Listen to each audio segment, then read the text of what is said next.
Last question, sir. Ano pong mensahe niyo, sir, sa mga aspirant natin, sir, na gustong maging Coast Guard, sir? Sa mga aspirant ng Coast Guard, sa mga magti-training at sa mga mag-apply, tatagan nyo lang ang loob nyo. Dapat alam din natin kung ano yung pinapasok natin sa Philippine Coast Guard kasi siyempre dadaan kayo sa matinding training. Ang mensahe ko sa mga aspirant natin, tiis lang, tiyaga lang, mag-follow up ng mag-follow up para hindi matingga yung papel nila para makapasok sila agad. Kung hindi ka Coast Guard, sa ano po kayo ngayon, sir? Siguro sa Adonis ako nagtatrabaho ngayon as utility worker po. Sir, last question, sir. Anong mensahe niyo, sir, sa mga aspirant natin na gustong maging Coast Guard, sir? Sa mga aspirant at sa mga aplikante natin ngayon na ongoing yung process o yung mga napag-take out na bagong take out na ngayon, kung sakali man makaka-training na kayo, patuloy nyo lang gawin yung sumunod, at pag nandito na kayo sa loob, sumunod lang kayo sa mga magiging instructor nyo. Saan school po kayo nakapagtapos, sir? Pangasinan State University, Lingayen Campus. Baka gusto mo sila i-shoutout, sir. Shoutout dyan sa mga students sa Pangasinan State University sa Lingayen Campus. Ilang taon po kayo nakapasok sa Philippine Coast Guard, sir? Bali nakapasok ko sa Philippine Coast Guard, 23 years old ako noon. Sir, anong course po na kinuha niyo dun, sir? Bachelor of Science in Criminology. Yo, what's up mga ka-WPS? So, andito tayo ngayon sa Regional Training Center Taguig upang makilala nyo ang mga snappy na mga personal dito na nagtuturo. So, mag-interview lang tayo ng some drill instructors and training staff dito sa Training Center Taguig. So, para makilala nyo sila, so let's watch this. Ilang taon po kayo, sir, nakapasok sa Philippine Coast Guard, sir? Nakapasok ako sa Philippine Coast Guard, mga 22 years old ako.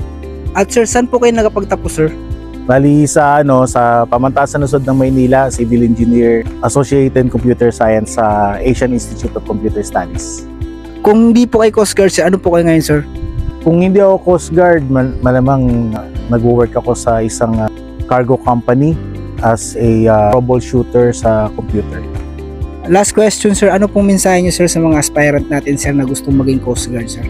Sa mga aspirant ng Coast Guard, sa mga magti-training at sa mga mag-apply, tatagan nyo lang ang loob nyo. Dapat alam din natin kung ano yung pinapasok natin sa Philippine Coast Guard kasi siyempre dadaan kayo sa matinding training. So, konting tiis lang at siyempre gamitin nating inspirasyon yung family natin. Siyempre, yung opportunity din na binigay sa atin ni God. So, yun. Yun, sir. Maraming pong salamat, sir. Thank you. Ilan taon po kayo, sir, bago nakapasok sa Coast Guard, sir? Nakapasok ako sa Coast Guard, sir, 25. Bali sa training center na ako nag-26 years old. Saan po kayo nakapagtapos, sir? Sa Manila Central University, yan sa may Caloocan. Anong course po na kinuha niyo dun, sir? Bali, Business Administration. Kung hindi po kayo Coast Guard, sir, ano po kayo ngayon, sir? Hindi pa ako nag-apply ng Coast Guard. Bali, previous kong trabaho sa kumpanya ng tinapay. Sales clerk ako doon. Mensahe niyo po, sir, sa mga aspirant natin, sir, na gustong maging Coast Guard, sir? Ang mensahe ko sa mga aspirant natin bilang Coast Guard, tiis lang, tiyaga lang, mag-follow up ng mag-follow up para hindi matingga yung papel nila para makapasok sila agad.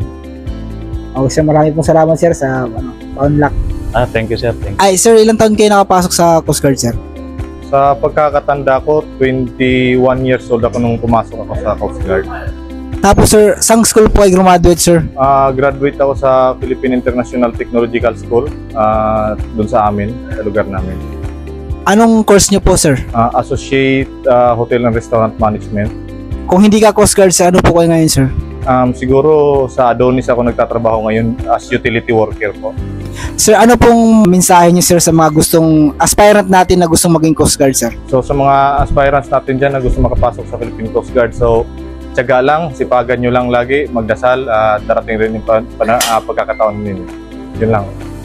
Yun lang, sir. Thank you po. Ilang taon pumasok sa Philippine Coast Guard, sir?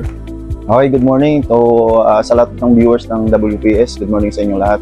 Nakapasok ako sa Coast Guard at the age of 21 years old. Anong school kayo graduate, sir?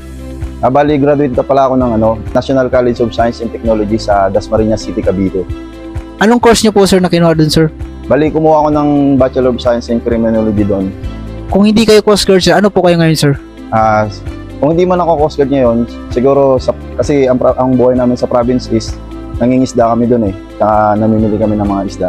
Siguro kung hindi man ako Coast Guard, yun ang magiging trabaho ko. Sir, last question sir. Anong mensahe nyo sir sa mga aspirant natin na gustong maging Coast Guard sir? Sa mga aspirant at sa mga aplikante natin ngayon na ongoing yung process o yung mga napag-take out na bagong take out na ngayon. So, kung sakali man makaka-training na kayo, patuloy nyo lang gawin yung sumunod. At pag nandito na kayo sa loob, sumunod lang kayo sa mga magiging instructor nyo para sila yung magiging guide nyo rin para maka-survive kayo at maging huwaran din kayo sa mga susunod pang mga aspirant na aplikante ng Philippine Coast Guard. Yun lang sir, thank you sir. Good morning, thank you. Ilang taon po kayo sir bago nakapasok sa Coast Guard sir? Ang pagkakalala ko, nakapasok ako at the age of 24. Saan school po kayo nakapagtapos sir? Pangasinan State University, Lingayen Campus. Baka gusto mo sila i-shoutout sir? Shoutout dyan sa mga students sa Pangasinan State University sa Lingayen Campus. Ano palang course ang ginawa nyo doon sir? Bachelor Industrial Technology, major in Electronics. Sir, kung hindi po kayo Coast Guard sir, ano po kayo ngayon sir? Ang pangarap ko kasi noon na magiging isang seafarers, seaman para malibot ang buong mundo. Anong mensahe niyo po sir sa mga aspirant natin sir na gusto maging Coast Guard sir? Noon kasi nung aplikante ako, ito lang advice ko lang. Unang-una na nag-apply ako sa Navy. Tapos nung hindi ako sinuwerte, yun na, nag-apply din ako sa Coast Guard. Tapos nag-back to zero, tapos hindi ako sumuko. Nag-try ulit ako. And then doon na, tuloy-tuloy na. So yun lang advice ko, wag sumuko. Yun na sir, maraming po salamat sir. Ilang taon po kayo sir nakapasok sa Philippine Coast Guard sir? So, nag-apply ako ng 19 ako, then nakapasok ako sa Philippine Coast Guard is nasa year 22 na ako. Sa anong school po kayo nakapagtapos sir? Pinagmamalaki ko ang aking pinagtapusan sa Western Philippines University, San Juan, Aborlan, Palawan. Wow, baka pwede mo sa i-shoutout sir? Yes, shoutout nga pala dyan sa mga taga WPO, San Juan, Aborlan at sa mga ka-brad ko sa Stockmen's Club. Anong course po na kinuha nyo dun sir? Bachelor of Science in Criminology. Sir, kung hindi ka Coast Guard sir, ano po kayo ngayon sir? Siguro farmers ako ngayon dahil mahilig ako magtanim-tanim ng mga gulay, palay, kung ano pa. Last question sir, ano pong mensahe niyo sir sa mga aspirant natin na gustong maging Coast Guard sir? Sa mga gustong maging Coast Guard dyan, na tulad namin, tiyaga lang, apply lang, then palakas na rin paghandaan yung training kasi di lang basta-basta training, rigorous training ang pagpasok sa Philippine Coast Guard. Yun lang. Sir, ilang taon po kayo nakapasok sa Philippine Coast Guard sir? Bali nakapasok ko sa Philippine Coast Guard 23 years old ako noon. Anong school po kayo nakapagtapos sir? Nagtapos ako sa Palawan Polytechnic and Group. Tapos anong course po ang kinuha niyo dun sir? Kumuha ako ng kursong Bachelor of Science in Customs Administration. Kung hindi po kayo Coast Guard sir, ano po kayo ngayon sir? Siguro kung hindi ako Coast Guard ngayon, isa akong customs personnel. Mensahe niyo po sir sa mga aspirant natin sir na gusto maging Coast Guard sir? Ang mensahe ko lang sa kanila, huwag silang mapagod na harap nila. Kasi katulad ko, hindi lang ako isang beses nag-apply. Maraming beses nag-apply ako ng Navy, ng Napolcom at Coast Guard. Tapos umabot ng 2 taon mahigit bago ako nakapasok sa Coast Guard. Pero hindi ko give up yung pangarap ko at ngayon nandito ako.